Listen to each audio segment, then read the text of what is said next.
Welcome to Knife Chats. If you like this video, please take a moment to leave a comment. Thank you. Normally when I'm collecting knives in my white smooth bone collection, it's usually a test bed for a pattern. So usually if there's a pattern I haven't used before, I'll go ahead and grab one in the white smooth bone and see how I like it, and then if I like it I go and buy more of them. In the case of the knife I'm going to talk about today, it was just the opposite. I had several other knives already and I didn't have one in my white smooth bone collection.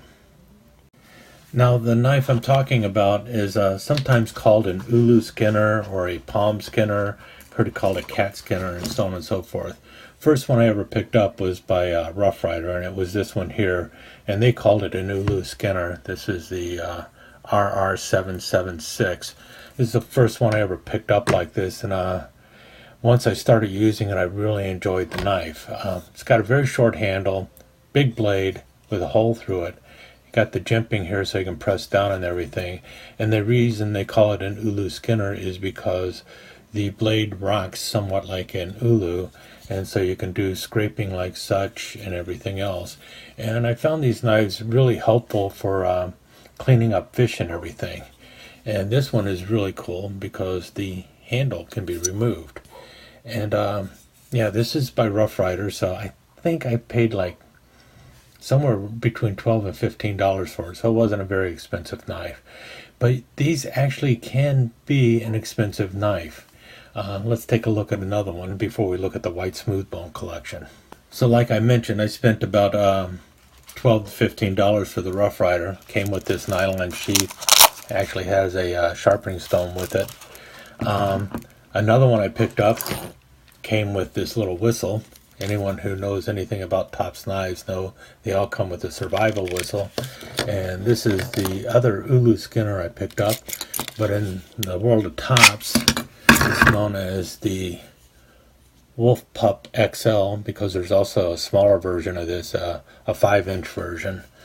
And basically, same as the Rough Rider, except this one goes for around 80 bucks or so. So you can see that they can be a little more expensive versions of this knife. This one has a 1095 carbon steel with a powder coating, micarta handles that can also be removed. And that's really an important part about these things, and one of the cool things about them is that the handles can be removed. Handle in the Rough Rider can also be removed, and that allows you to clean this up a lot better. The Rough Rider has zebra wood scales. But I've used these knives for cutting up fish mostly, and they work really well, and that's why I like them. Just a terrific little bait knife and basically a little cleaver in your hand. Another little one I got here is by Field and Stream with a little gut hook on it, which is great for cutting your fishing line and stuff. Got your jimping there, so this one you hold further back and you pass a finger through like so or something so you don't get it too far forward. And again, just a little knife for cutting up bait. But let's take a look at the white smooth bone one that I got. And so that brings us to the knife back here, which is by the Bone Collector USA. Don't let the name fool you. I do not believe these knives are made in the United States. I believe they're made in either Pakistan or China, and I'm leaning towards China because this handle on it is camel bone, white camel bone. It's not cattle bone. The sheath, not too bad, especially for a sheath coming out of Pakistan. For a sheath coming out of Pakistan, I would rate it as an A. If it was a sheath made in the United States, I would rate it as a C plus maybe. Not the world's worst sheath, but definitely not the best sheath you'll ever find. Nice burnishing around it, decent enough stitching. You can see here the quality of the leather, but it is pretty thick, especially for a sheath coming out of there, and has a belt loop big enough for about 1.5 inch belt.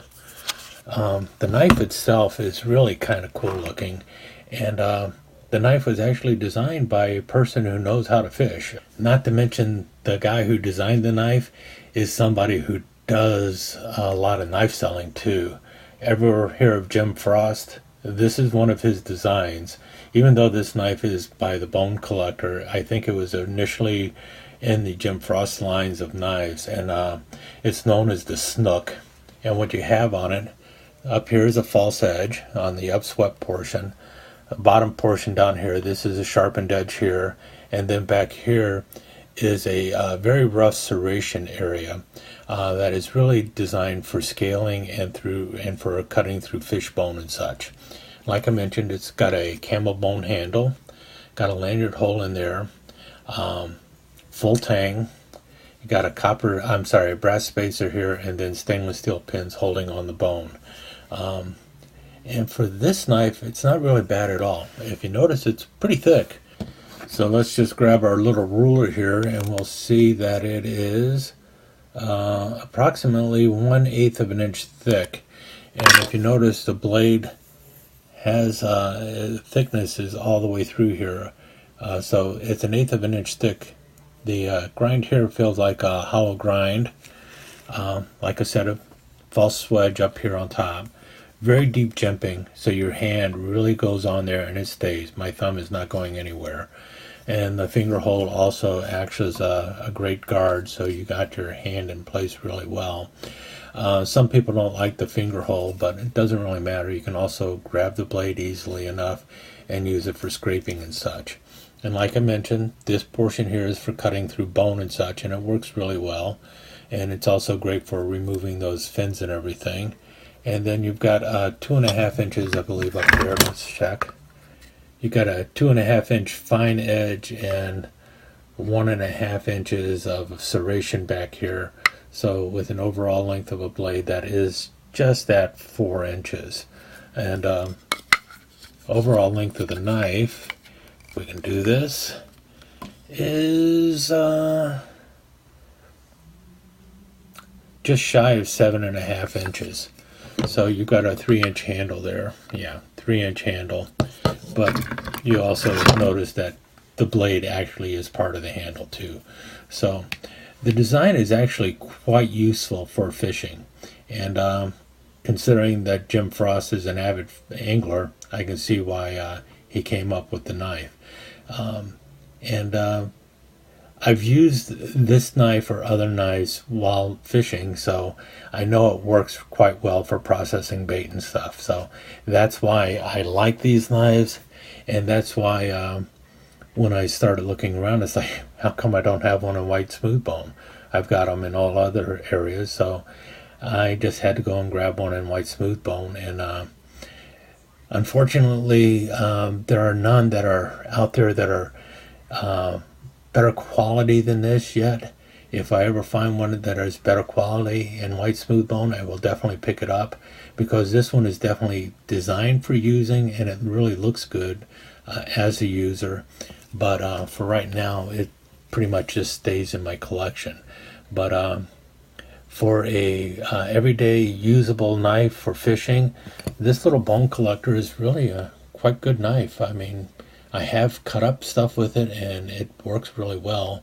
And I know the design works great for fishing. So there you go. That's my white smooth bone Bone Collector Snook, a design by Jim Frost. But the Bone Collector version is much better than like the Koi River one. Thank you so much for joining us. I hope you enjoyed this episode of Knife Chats, and if you did, please like and share it with your friends. Comments are always welcome. Don't forget to subscribe and ring that notification bell so you'll know when the next episode of Knife Chats is up online. Thanks again. Hope to see you soon.